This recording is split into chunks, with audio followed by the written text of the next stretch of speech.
The Black Amazon of Mars. Chapter 7. It was past noon. He had climbed high toward the saddle of the pass. Kushat lay small below him, and he could see now the pattern of the gorges, cut ages deep in the living rock, that carried the spring torrents of the watershed around the mighty ledge on which the city was built. The pass itself was channeled, but only by its own snows and melting ice. It was too high for a watercourse.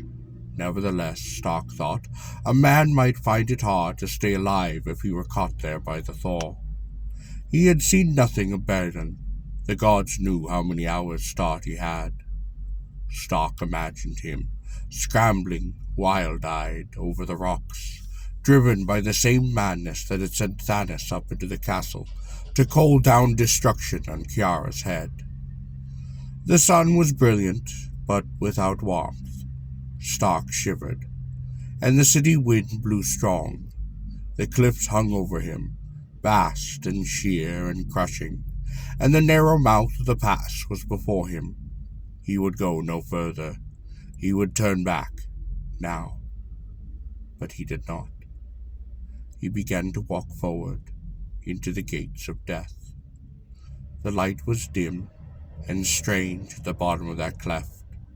Little veils of mist crept and clung between the ice and the rock, thickened, became more dense as he went further and further into the pass. He could not see, and the wind spoke with many tongues, piping in the crevices of the cliffs. The steps of the earthman slowed and faltered. He had known fear in his life before, but now he was carrying the burden of two men's terrors, Ban Craw and his own. He stopped, enveloped in the clinging mist. He tried to reason with himself, but Ban Craw's fears had died 1,000,000 years ago, that Otar had come this way and lived, and Balin had come also. But the thin veneer of civilization slowed away and left him with the naked bones of truth. His nostrils switched to the smell of evil, the subtle, unclean taint that only a beast, or one as close to it as he, can sense and know. Every nerve was a point of pain, raw with apprehension, an overpowering recognition of danger, hidden somewhere, mocking at him, made his very body change, draw in upon itself and flatten forward, so that when at last he went on again, he was more like a 4-footed thing than a man walking upright. Infinitely wary, silent, and moving surely over the ice and tumbled rock, he followed Balin. He had ceased to think. He was going now upon sheer instinct. The pass led on and on. It grew darker, and in the dim, uncanny twilight there were looming shapes that menaced him, and ghostly wings that brushed him, and a terrible stillness that was not broken by the eerie voices of the wind. Rock and mist and ice, nothing that moved or lived, and yet the sense of danger deepened, and when he paused the beating of his heart was like a thunder in his ears. Once, far away, he thought he heard the echo of a man's voice crying, but he had no sight of Balin. The pass began to drop, and the twilight deepened into a kind of sickly night. On and down, more slowly now, crouching, slinking, heavily oppressed, tempted to snarl at boulders and tear at wraiths of frog. He had no idea of the miles he had traveled, but the ice was thicker now, and the cold intense.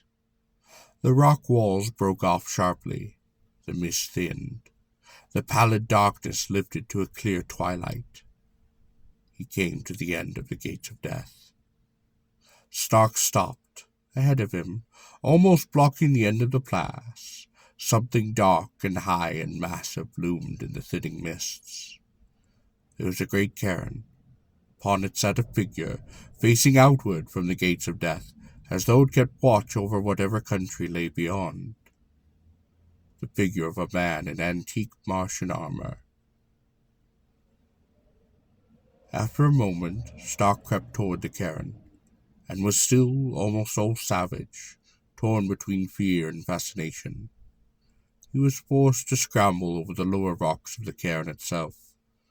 Quite suddenly, he felt a hard shock, and a flashing sensation of warmth that was somehow hidden inside his own flesh, and not in any tempering of the frozen air. He gave a startled leap forward and whirled, looking up into the face of the mailed figure, with the confused idea that it had reached down and struck him. It had not moved, of course, and Stark knew, with no need of anyone to tell him, that he looked into the face of Bon Craw. It was a face made for battles and for ruling, the bony ridges harsh and strong, the hollows under them worn deep with years.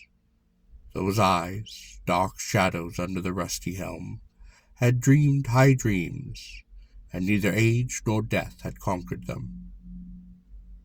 And even in death, Bon Craw was not unarmed. Clad as for battle in his ancient mail, he held upright between his hands a mighty sword. The pommel was a ball of crystal large as a man's fist, that held within it a spark of intense brilliance. The little blinding flame throbbed with its own force, and the sword blade blazed with a white, cruel radiance. Ban Craw, dead, but frozen to eternal changelessness by the bitter cold, sitting here upon his cairn for 1,000,000 years, and warding forever the inner end of the gates of death, as his ancient city of Kushat warded the outer. Stark took 2 cautious steps closer to Bon Craw, and felt again the shock and the flaring heat at his blood. He recoiled, satisfied. The strange force of the blazing sword made an invisible barrier across the mouth of the pass, protecting Bon Craw himself. A barrier of short waves, he thought, of the type used in deep therapy, having no heat in themselves, but increasing the heat of the body cells by increasing their own vibration. But these waves were stronger than any he had known before. A barrier, a wall of force, closing the inner end of the gates of death. A barrier that was not designed against man. Stark shivered. He turned from the somber, brooding form of Ban Craw, and his eyes followed the gaze of the dead king out beyond the cairn. He looked across this frozen land within the gates of death. At his back was the mountain barrier. Before him, a handful of miles to the north, the terminus of the polar cap rose like a cliff of bluish crystal, soaring up to touch the early stars. Locked in between these 2 titanic walls was a great valley of ice. White and gleaming that valley was, and very still, very beautiful. The ice shaped gracefully into carving domes and hollows. In the center of it stood a dark tower of stone, a cyclopean bulk that Stark knew must go down an unguessable distance to its base upon the bedrock. It was like the tower in which Kamar had died, but this one was not a broken ruin. It loomed with alien arrogance, and within its bulk pallid lights flickered eerily, and it was crowned by a cloud of shimmering darkness. It was like the tower of his dread vision, the tower that he had seen, not as Eric John Stark, but as Ban Craw. Stark's gaze dropped slowly from the evil tower to the curving ice of the valley, and the fear within him grew beyond all bounds. He had seen that too in his vision, the glimmering ice, the domes and hollows of it. He had looked down through it at the city that lay beneath, and he had seen those who came and went in the buried streets. Stark hunkered down. For a while he did not stir. He did not want to go out there. He did not want to go out from the grim, warning figure of Bancraw with his blazing sword into that silent valley. He was afraid of what he might see if he went there and looked down through the ice, afraid of the final dread fulfillment of his vision. But he had come after Balin, and Balin must be out there somewhere. He did not want to go, but he was himself, and he must. He went, going very softly, out toward the Tower of Stone, and there was no sound in all that land. The last of the twilight had faded. The ice gleamed, faintly luminous under the stars. There was light beneath it, a soft radiance that filled all the valley with the glow of a buried moon. Stark tried to keep his eyes upon the tower. He did not wish to look down at what lay under his stealthy feet. Inevitably, he did look. The temples and the palaces glittered in the ice, level upon level, going down. Wells of soft light spanned the soaring bridges, slender spires rising, an endless variation of streets and crystal walls exquisitely patterned, above and below and overlapping, so that it was like looking down through 1,000 giant snowflakes, a metropolis of gossamer and frost, fragile and lovely as a dream, locked in the clear, pure vault of the ice. Stark saw the people of the city passing along the bright streets, their outlines blurred by the icy vault as things are half obscured by water, the creatures of vision, vaguely shining and infinitely evil. He shut his eyes and waited until the shock and the dizziness left him. Then he set his gaze resolutely on the tower and crept on, over the glassy sky that covered these buried streets. Silence. Even the wind was hushed. He had gone perhaps half the distance when the cry rang out. It burst upon the valley with a shocking violence. "Stark! Stark!" The ice rang with it, curving ridges picking up his name, flinging it back and forth with eerie crystal voices. The echoes fled out, whispering, "Stark! Stark!" until it seemed that the very mountains spoke. Stark whirled about. In the pallid gloom beneath the ice and the stars, there was light enough to see the cairn behind him, and the dim figure atop it with the shining sword. Light enough to see Kiara, and the dark knot of riders who had followed her through the gates of death. She cried his name, "Come back! Come back!" The ice of the valley answered mockingly, "Come back! Come back!" And Stark was gripped with the terror that held him motionless. She should not have called him. She should not have made a sound in this deathly place. A man's hoarse scream rose over the flying echoes. The riders turned and fled suddenly, the squealing, hissing beasts crowding each other, floundering wildly on the rocks of the cairn, stampeding back into the pass. Kiara was left alone. Stark saw her fight the rearing beast she rode, and then flung herself out of the saddle and let it go. She came toward him, running, clad in her black armor, the great axe swinging high. "Behind you, Stark! O gods of Mars!" He turned then.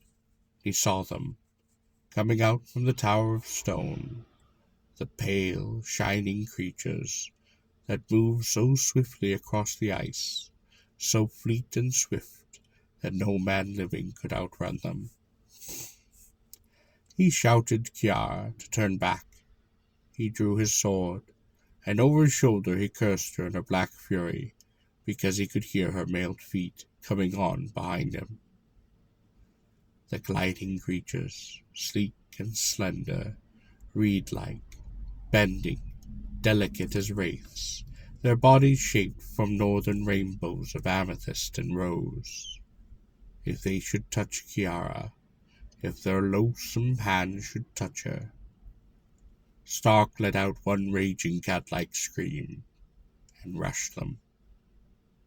The opalescent bodies slipped away beyond his reach. The creatures watched at him. They had no faces, but they watched. They were eyeless, but not blind, earless, but not without hearing. The inquisitive tendrils that formed their sensory organs stirred and shifted like the petals of ungodly flowers, and the color of them was the white frost fire that dances upon the snow. "Go back, Kiara!" But she would not go, and he knew that they would not have let her. She reached him, and they set their backs together. The Shining Ones ringed them round, many feet away across the ice, and watched the long sword and the great hungry axe. And there was something in the lissom swaying of their bodies that suggested it laughter. "You fool," said Stark. "You bloody fool." "And you?" answered Kiara. "Oh yes, I know about Balin, that mad girl screaming in the palace. She told me, and you were seen from the wall, climbing to the gates of death. I tried to catch you." "Why?" She did not answer that. "They won't fight us, Stark. Do you think we could make it back to the cairn?" "No, but we can try." Guarding each other's backs, they began to walk toward Ban Craw and the pass. If they could reach the barrier, they would be safe. Stark now knew that Ban Craw's wall of force was built against, and he began to guess the riddle of the gates of death. The Shining Ones glided with them, out of reach. They did not try to bar the way. They formed a circle around man and woman, moving with them and around them at the same time, an endless weaving chain of many bodies, shining with soft jeweled tones of color. They drew closer and closer to the cairn, to the brooding figure of Ban Craw and his sword. It crossed Stark's mind that the creatures were playing with him and Kiara, yet they had no weapons. Almost. He began to hope. From the tower where the shining cloud of darkness clung came a black crescent of force that swept across the ice field like a sickle and gathered the two humans in. Stark felt a shock of numbing cold that turned his nerves to ice, his sword dropping from his hand, and he heard Kiara's own axe go down. His body was without strength, without feeling, dead. He fell, and the Shining Ones glided in toward him.